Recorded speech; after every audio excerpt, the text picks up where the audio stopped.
결손치를 방치를 하면 그쪽 치아들이 무너져 내리는 현상이 생겨요. 저분들 만약에 이제 나중에 이를 빼고 오잖아요. 나중에 저 보철을 하기가 어려워지죠. 임플란트나 그렇죠.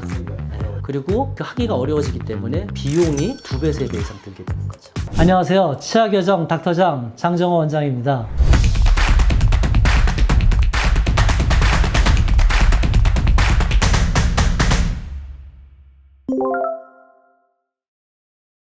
가면 갈수록 많아지는 것 같아요. 옛날에 듣기로는 진화한다고 얘기하더라고요. 그래서 점점점 치아 개수가 줄어든대요. 쓸 일이 없어가지고.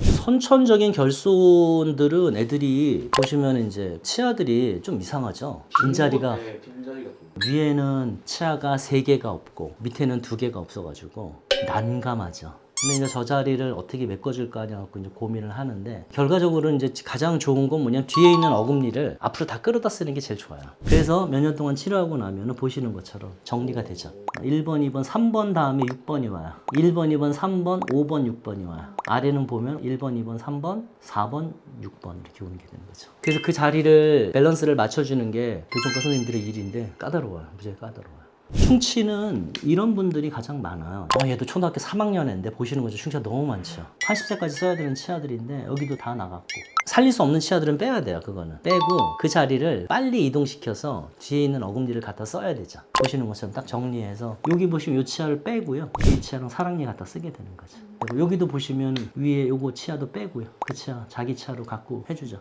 자기 치아로 다 복구를 해주고 하게 되는 거죠. 저거는 반드시 초등학생이나 이때 오셔서 하시는 게 제일 좋습니다. 그 다음에 성인들이 충치가 오는 경우가 있어요. 다행히도 이분은 균형 잡히게 4군데가 다 충치가 있는 거예요. 빈자리를 메꾸면서 좌우측 밸런스를 맞추면서 메꿀 수 있어가지고 보시는 것처럼 이제 다 메꾸게 되죠. 깔끔하게 하는 거고, 충치가 있거나 결손 치아나 이런 게 있을 때 바로 치과 가셔가지고 뭐 일을 해놓고 이러지 마시고 교정과 가가지고 전체적인 그 아웃라인을 갖다 좀 설명을 들으시고 치료할 치아를 최소한으로 줄이시는 게 제일 좋아요.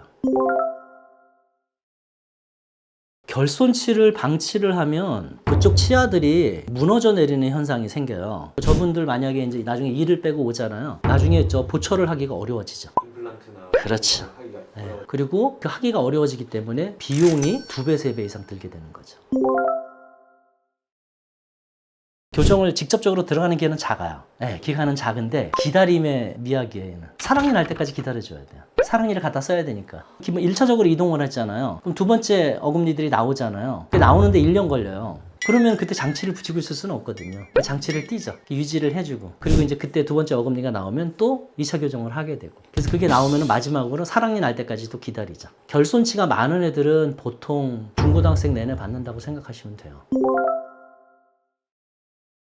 그래서 어렸을 때 하라는 거예요. 어렸을 때 하면 치아가 잘 움직여요. 그 교합이라고 해서 교합이 잘 맞아요. 우리가 성인 돼서 받으면 성인 돼서 받으면 불편하죠. 치아도 말을 안 들어요. 그리고 가서 거기서 걔네들이 세틀링에서 정착을 해야 되는데 정착 죽어라고 안 해요. 결손치 있으실 때 가장 중요시 여기는 게 뭐냐면 결손치가 있다는 걸 아셔야 되거든요. 반드시 8살 초등학교 들어갈 때쯤 되면은 엑스레이 큰 걸 찍으셔가지고 치아 개수가 괜찮은지, 치아 나오는 방향이 괜찮은지를 꼭 인지를 하셔가지고 앞으로의 치료 계획이나 이런 거를 잘 짜셔가지고 난관을 풀어나가는 게 가장 좋죠.